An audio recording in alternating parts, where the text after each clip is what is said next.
Просветителството како духовна или како културна манифестација во духовната или во културната традиција на Македонија не може да се орами во еден определен временски период, туку таа е одраз на различните периоди од развојот на епохите на духовното и културното живење на просторот на Македонија.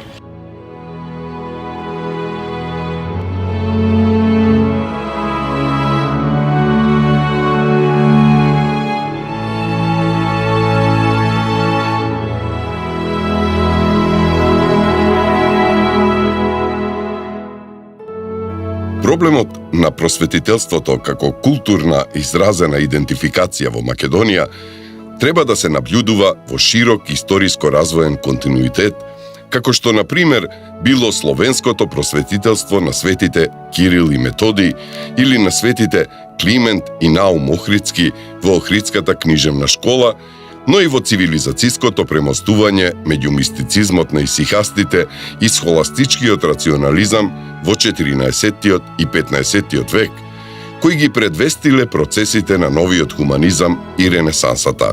Просветителството како духовна или како културна или книжевна или естетска манифестација на чинот на реализирање на традицијата на просторот на Македонија може да се опредмети и како движење, и како учење, но и како концепт на културно творечко произнесување веќе од половината на 6-тиот до крајот на 18-тиот век со појавата на дамаскинарската книжевност и писменост, како и со афирмацијата на фолклорните творечки искуства.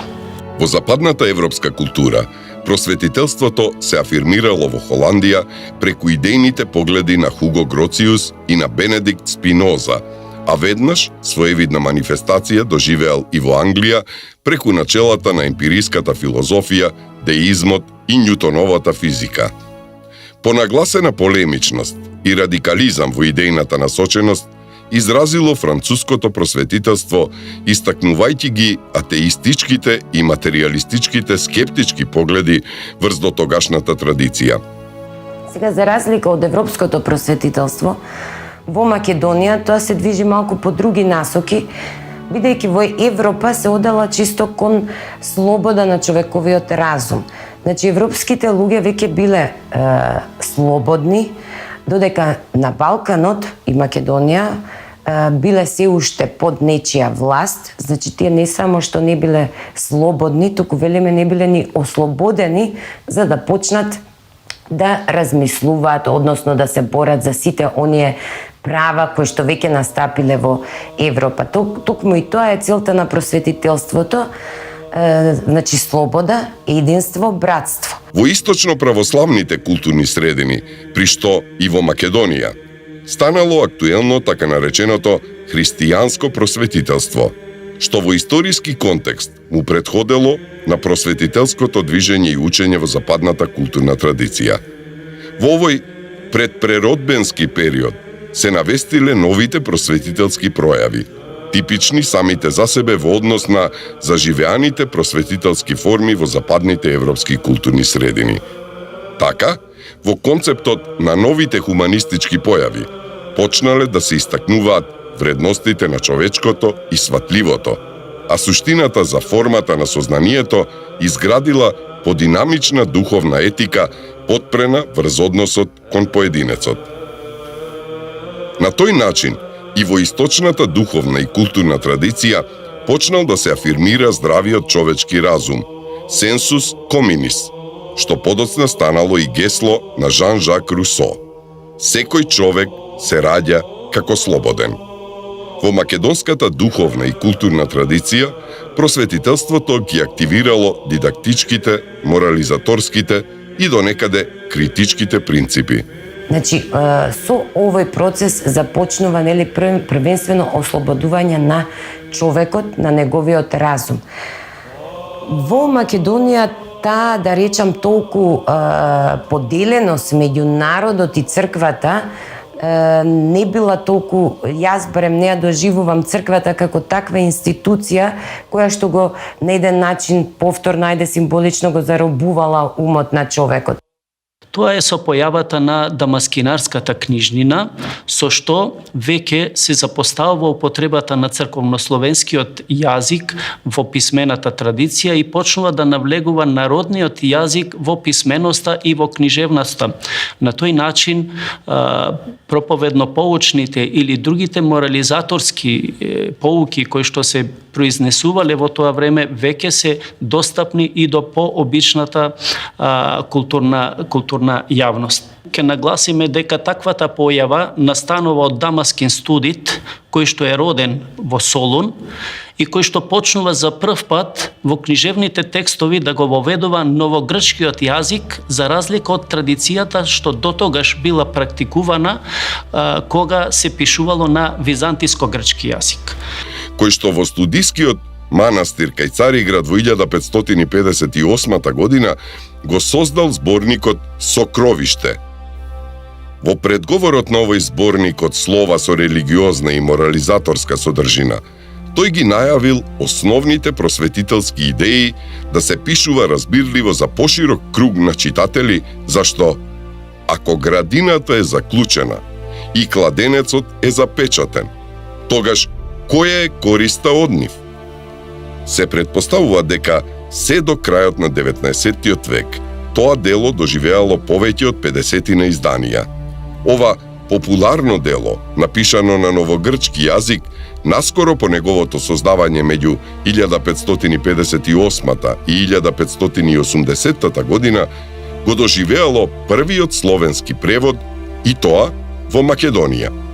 Како што гледаме дека иако тие текстови се пишувале на новогрчки јазик, но тој чин на културен феномен се одвива на просторот на Македонија. Но веднаш после тоа, по неколку години, епископот Григори Пелагониски ги преведува овие дамаскинарски слова на црковнословенски јазик, во чие што основа проникнуваат западномакедонските јазични црти или поточно македонските говори од областа на Прилеп и Битола. Просветителските тенденции одразиле поблиски релации на врски и влијанија меѓу јужнословенските и западните културни проникнувања. Особено до посилен израз тие доаѓале во Словенија, Хрватска и Србија, а во нешто понеутрален однос биле во Бугарија и во Македонија. Кај словенците, просветителската платформа ја активирал Жигмунд Цоис. Кај хрватите, актуелната тенденција ја почнал Петар Витезовиќ, а кај србите, Доситеј Обрадовиќ го засновувал просветителството врз терзијанските и јозефинските реформи. Пробивот на просветителските идеи во Бугарија своевремено ја назначил и конфронтацијата околу македонското национално прашање. Се правело обид традицијата на средновековната бугарска држава да се наметнува над отсуството од историската меморија за македонската државност, па се активирале секакви видови на духовни и културно-творечки инструменти за ширење на бугарска национална свест. Меѓутоа имаме не само училишта каде што мораше да се учи она што е испечатено и напишано во книжеството Бугарија, па ги добива учебниците. Знаете, не е само да се има учебник, многу е опасно да се знае содржината на учебникот. Еве само еден пример. Во однос на јазикот беа давани норми кои што беа прилагодени на бугарскиот јазик. Во ниту еден момент не беа земени норми правоописни или граматички кои беа особеност на македонскиот јазик. За ваквата состојба известно влијание предизвикал Пајси Хилендарски, македонец од Пиринска Македонија, кој што ја најавил мисијата на македонското јаничарење за сметка на Бугарија. Сепак, во Македонија просветителството доживувало поактивна афирмација во однос на сличните процеси во Бугарија. Не станува збор за дела пишувани со оригинално творечко проседе, туку и натамо продолжиле да се препишуваат и да се преведуваат црковнословенските текстови, но пред се оние зборници кои што имале поучно пофални или пошироко морализаторски содржински концепти. Јосиф Брадати ја истакнувал просветителската дејност во текот на 18 век, преку духовната и книжевната активност, проповедајќи и пишувајќи на македонскиот разложки говор. Над 130 разновидни состави во неговите досега сочувани 15-тина дамаскинарски зборници ги преведувал, компилирал или ги пишувал со израз на просветителски идеи, тие да се проповедаат и да се богослужбуваат на разбирлив народен јазик. Тој сметал дека ако се читаат на неразбирлив јазик, тогаш верниците влегувале во црквата гладни и гладни излегувале.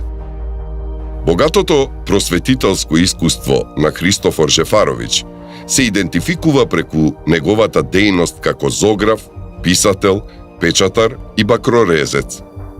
Преку влијанијата од западните просветителски идеи што ги стекнувал престојувајќи во Виена, тој ја развил панславистичката визија врз основа на илирското движење, актуализирајќи ги слободарските стремежи за будење на национална свест и за градење чувство за национално ослободување. На тој просветителски план особен придонес дал со изготвувањето на епохалното дело Стематографија, објавена во Виена во 1741 година, истакнувајќи кое знаме и кој грб им припаѓаат на словенските народи и истите да се инспирација за нивното национално будење. Во хералдичкиот состав на лист 27 го поместил и грбот на Македонија, со што ги истакнува и посебностите на македонскиот културен и национален идентитет. Теодосиј Синаицки активно учествувал во афирмацијата на просветителските идеи, издигнувајќи го степенот на народното будење во Македонија. Своите заложби не ги остварувал со книжевниот творечки ангажман, туку како печатар и како критички коментатор на актуелните духовни, културни или книжевни појави со просветителски набој. Во неговата печатница во Солун се отпечатиле повеќе книги на македонски народен јазик. На илустративниот просветителски рефлекс во македонскиот преродбенски духовен и културен амбиент се црпи од предисловието на Теодосиј Синаицки кон отпечатената книга Утешение грешним на Кирил Пејчиновиќ во 1840 година. Продолжувајќи со Теодосиј Синаицки, кој што бил печатар, а го напишал најубавото похвално слово, да кажам, за народниот јазик, па и за самиот Кирил Пејчиновиќ во воведот на Утешение грешним книгата, кој што вели дека со внесувањето на народниот јазик на народот му се дава клjuč од челик, а не од злато и сребро кој што може да се вие. Еве клjuč што отворует серцето ваше. Не клjuč од злато, али од сребро, но клjuč од железо и чилик, што да не се вие. Оти среброто и златото ест меко и се вие скоро, но железото со чилик не се вие. Кога да ест отворот сиреч, од клjučот од злато или од сребро, тада не може ковчегот сиреч серцето мое да отвори. Што ми ест таков отвор? Нека ест од чилик и железо, тада отвори ковчегот, тада не ест од сребро и злато и да не може да отвори серцето на простиот човек. Културно-политичкото движење, просветителството, и на индивидуален и на колективен план се одвивало според класичната максима «Спознај се самиот себе», која Григор Прличев ја преобликувал за нашите потреби и услови во Господовиот збор «Чувај се себе си». Григор Прличев, кој што е автор на песната 1762 лето и која што се пее како народна песна, во својата автобиографија споменува дека песната прв пат била испеана кога го саделе новото лозие. Тој вели Кога се пееше песната, солзи им потекоа на луѓето, не толку од стиховите, колку од страста со која што беше испеана. И таа песна, вели, ни помогна подосна во борбата против грацизмот повеќе од секакво друго оружје. Во тие тешки години на робство, македонската народна песна го афирмирала македонското име како свое најголемо богатство. Прифаќајќи го и афирмирајќи го името Македонија, народниот пеач се идентификувал со него, изградил еден религиозен однос кон него, вградувајќи ги во него и своето минато и својата иднина. Со ова име хероите се идентификуваат, со него умираат. Јас умирам за слобода на Македонија. Во повеќе песни се пее за јунакот кој во предсмртниот час нагласува дека умира за Македонија. Јас сум македонец, македонец ќе умрам. Печатливо и трогателно делуваат повеќето песни во кои загинувањето на јунакот е опеано како свршувачка или женитба за Македонија. Во песната "Црна се чума зададе", Гоце Делчев се жени за црна земја робинка, за жална Македонија, за црна земја поробена. Во друга песна се пее "Максима го оженивме за црна земја македонска" или "Неговата мајка црно завиена, свадба ќе прави, сина ќе жени за Македонија". Од кога беше укината Охридската архиепископија во 1767 година, тој простор го зазема грчката култура. Се уште била под османлиската власт. И со неканонското укинување на Охридската архиепископија во 1767 година од страна на Цариградската патриаршија и Високата порта, било отворено македонското прашање. Со конкретни политички активности започнала поделбата на Македонија, а со тоа се активирал и асимилаторскиот однос кон македонскиот национален и културен идентитет. Во таа историска насока одел во прилог и односот на Османлиската империја кон значењето на црквата, милетите да се определуваат според верската припадност. Во Османлиската држава Македонија не постојат одредени санџаци, многу подоцна со административната поделба вилајти. Но сите ја препознаваат, таа се спомнува во документите, меѓутоа да бидеме начисто, значи со терминологијата османлиска, значи зборуваме и за Македонија, но и Бугарија во тоа време не ја наоѓаме како Бугарија. И таа е вклопена како санџаци или одредени административни делови. Луѓето се образуваат на грчкиот јазик. Овие настани пластично се опеани и од страна на поетот Григор Прличев. Грчки Патрик ќе ни строши славна Охридска столица. Ќе прати владици грци, ќе ве дават, ќе ве стрижат, ќе молзат до крв.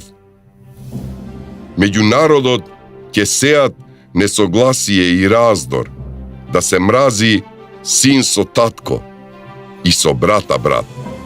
Токму и преку црквата се одвивала просветната дејност, која била клучна во развивањето на националната свест и сочувувањето на културниот и националниот идентитет.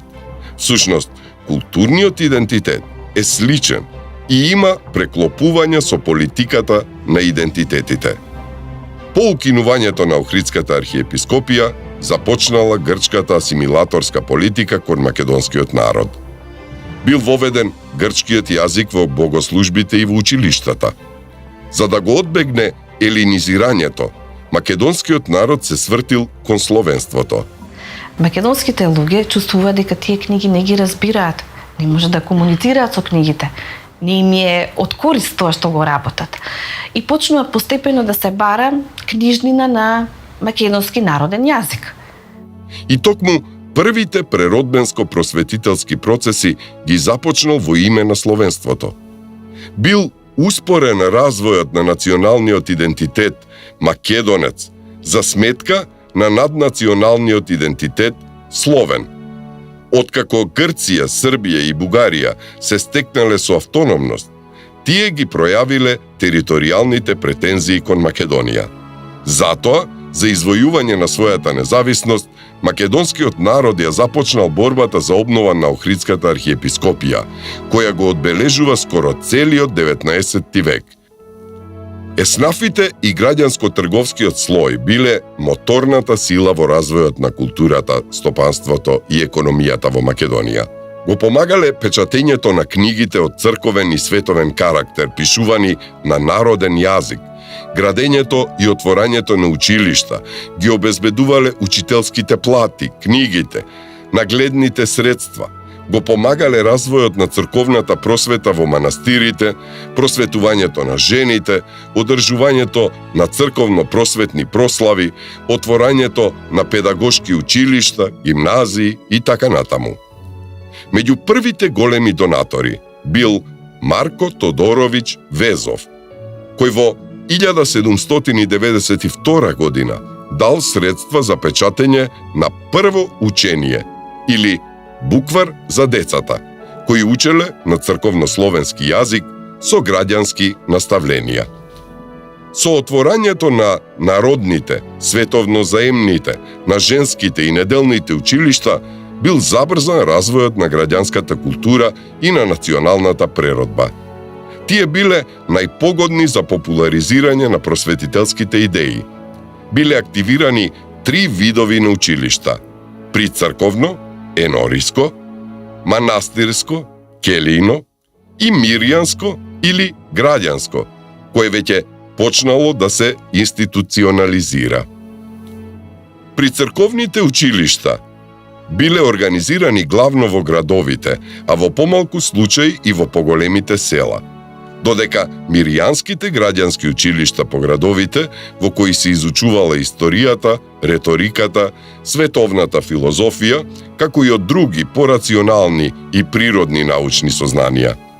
Иако сведоштва за постојање на фолклор на теренот на Македонија имаме многу одамна, уште од 7. 9. век, 16. век и така натаму, првите објавени македонски народни умотворби потекнуваат од почетокот на 19. век. Не е без значење податокот што песната "Пиперката во Прибилци" се пеела 3 дена по Илинденското востание, како што забележал запишувачот на песната Панчо Михајлов. Не е без значење и фактот што песната за загинувањето на војводата Веле Марков од Никола Киров Мајски уште во 1902 година била популарна меѓу народот само неколку месеци по настанот и била пеана како народна песна. Не е без значење и додатокот што го наведува Арсени Јовков, дека по Илинденското востание, кога луѓето се враќале во изгорените села, играле ора врз пепелта на своите куќи. И не само што не го оплакуваа, туку на тие пеплишта во село Цер, Демирхисарско, жени виеа ора и ги пееа првите стихови на македонскиот револуционерен епос. Навистина, што можела да направи песната во тие тешки времиња? Можела ли барем малку да го олесни тешкиот живот? Секако, можела да ја крепи верата, да го храни оптимизмот и да ја одржува надежта за подобра иднина. Можела да го одржува и да го подигнува револуционерниот дух кај населението. Ѓорче Петров во своите спомени сведочи дека кога околу 40 души затвореници, начело со таткото и синот Гавазови од Прилеп, во Синџири биле испратени кон Битола, со бунтовнички песни марширале низ градот Прилеп и песните се преземале од народот со јавни псувачки против власта. Новиот музички продукт од просветителскиот период, градската песна и музиката, ги содржал автохтоните елементи на македонскиот фолклор и модификациите од западноевропската рано романтичарска мелодика. Со новиот граѓански живот се појавиле трубадурите. Собирањето и мелографирањето на македонските црковни напеви, зачувани по устен пат, реформите на световната музика, меѓу кои е типично воведувањето на хорски колективи во црковниот ритуал, исполнување на така наречените духовни концерти, најчесто од руски композитори, биле формирани градски хорски колективи, за што најмногу се залагал Атанас Бадев. Биле формирани инструментални друштва.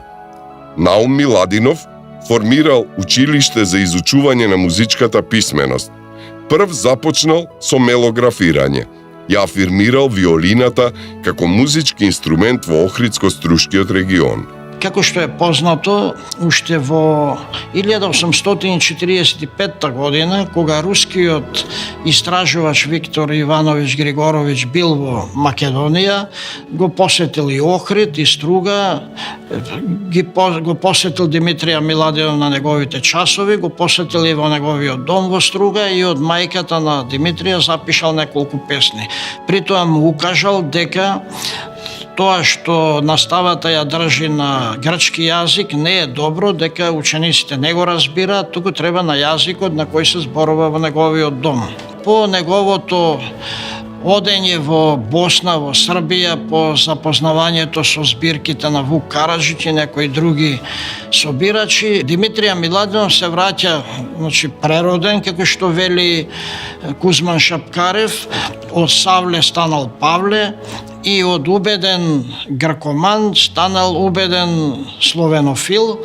Вели беше се возродило во него едно родолюбие што до фанатизам достигаше. Константин не успева да го објави зборникот во Русија. Колку за една споредба ќе ви кажам дека Љубен Каравелов, еден од водачите на бугарската преродба, успеа да издаде зборниче, многу мало и многу небитно, во царска Русија. Меѓутоа Константин, прво, не беше непознат човек, него го знае уште од Македонија руските конзули и дипломати, знаеја што работи, но во ниеден момент не му ја дадоа шансата тоа да го направи. Имаше најверојатно некој проблем што не му овозможуваше.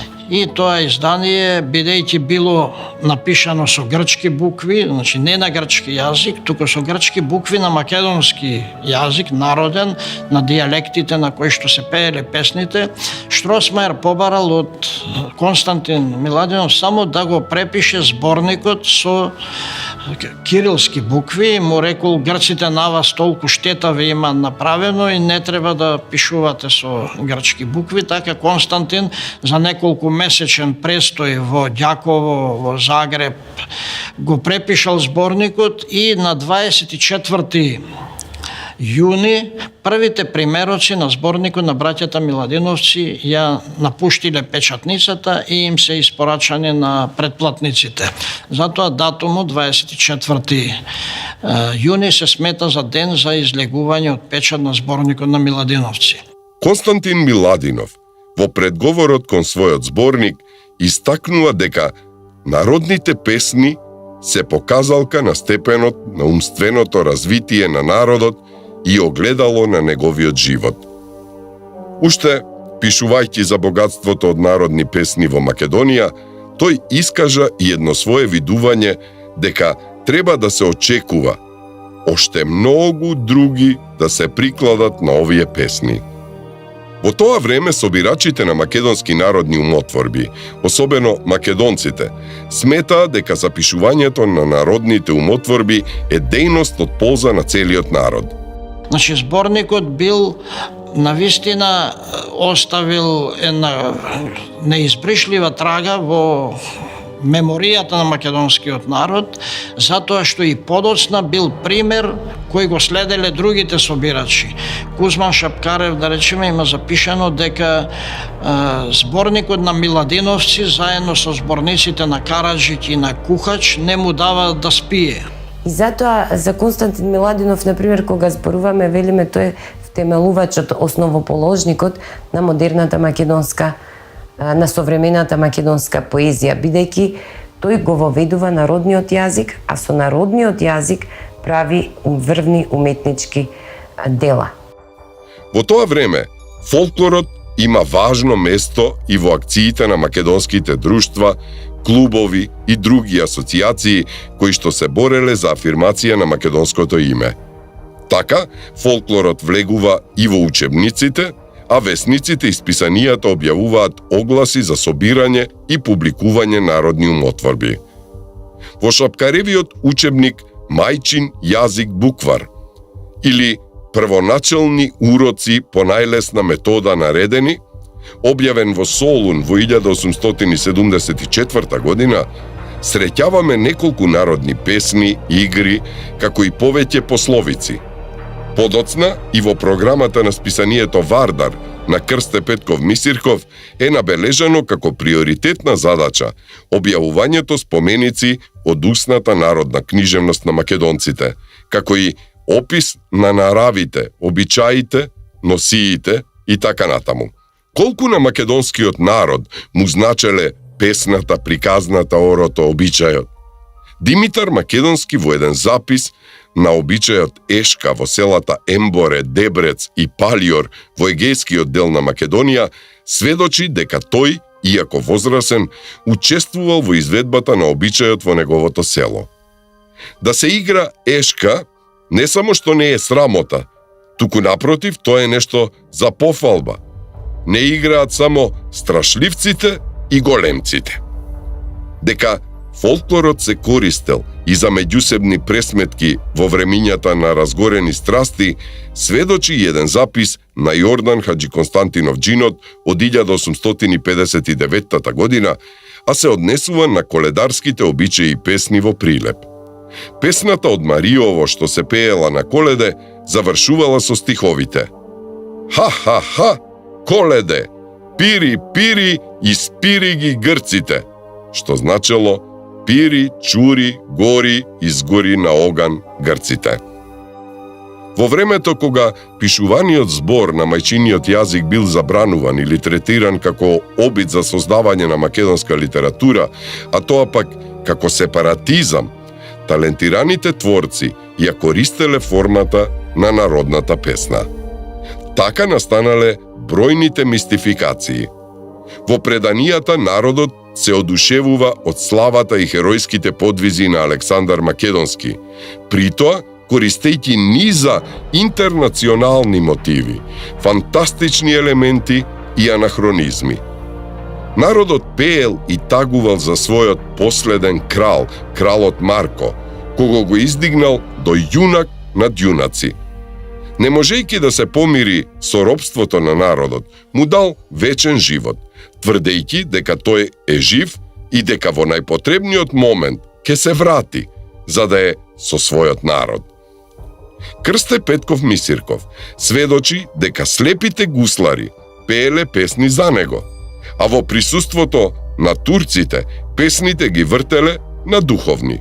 Кога сме кај преданијата, треба да се истакне дека во споменот на македонскиот народ длабоко се врежале и македонските светители за кои создал многубројни преданија и легенди за чудата што се случувале над нивните мошти, за заштитата од опасности, за исцелување болни и така натаму. Например, Свети Климент важи за заштитник на градот Охрид и секогаш кога се заканувала опасност, се јавувал неговиот дух и го спасувал градот. Свети Наум пак останал во споменот на народот како исцелител. Тој ги лекувал не само христијаните, туку и луѓето од другите вери кои што за помош му се обраќале искрено и со почит. Имаме сведоштва на некои линденци кои во своите спомени пишува за такви манифестации на пеење на револуционерни песни. Вика се создаде таква атмосфера што сите сакавме да пресретнеме некоја турска потера и да загиниме, да ја пресретнеме смртта и да ја победиме како што ни беше велел Гоце Делчев. Така пишува тој сведок на тие настани, но имаме и едно друго сведоштво што сакам да го споменам. Петар Манџуков во своите спомени пишува дека кога Натанаил Кучевишки, неговиот војко, бил владика Пловдивски и Петар Манџуков со една чета бил низ Македонија цела година и вели кога се вратив во Пловдив, кога ме виде Војко ми во така селска облека, ме праша каде бевте. Јас му кажав дека бевме во Неврокопско, Разложко, Зилјаховско, Драмско таму и тој праша, а таму пеат ли? Ја паметат ли автономна Македонија, ги паметат песните. Вели, јас му кажав дека пеат, дека на селото Старчишта слушнавме песна за војводата Стојан од Старчишта и вели, Војко ми замолче, ги подигна ведите и како за себе си рече, пеат, тоа е добро. Додека се пеат песните е добро. Ние македонците без песна не можеме, вели Јосиф Чешмеџиев во предговорот на својата збирка со народни песни. И ја сакаме, силно си ја сакаме родната песна, како наша, блиска, разбирлива, како јазик кој говори за нашето минато, за нашево сегашно време и ја крие во себе си моралната и духовната моќ потребни за утрешниот ден. Свесен дека песната е одраз на духовните вредности на народот, Чешмеџиев заклучува дека ние македонците немаме пирамиди и свинги. Нашата родина не е украсена со палати и материјални споменици, но има нешто кое ниту вековите, ниту природните стихии, ниту демонската рака на насилниците не можеле да го разурнат. Тоа е духот, самобитниот дух, револуционерниот дух на македонецот излеан во единствениот споменик, народната песна, најбогатото и најценето наследство.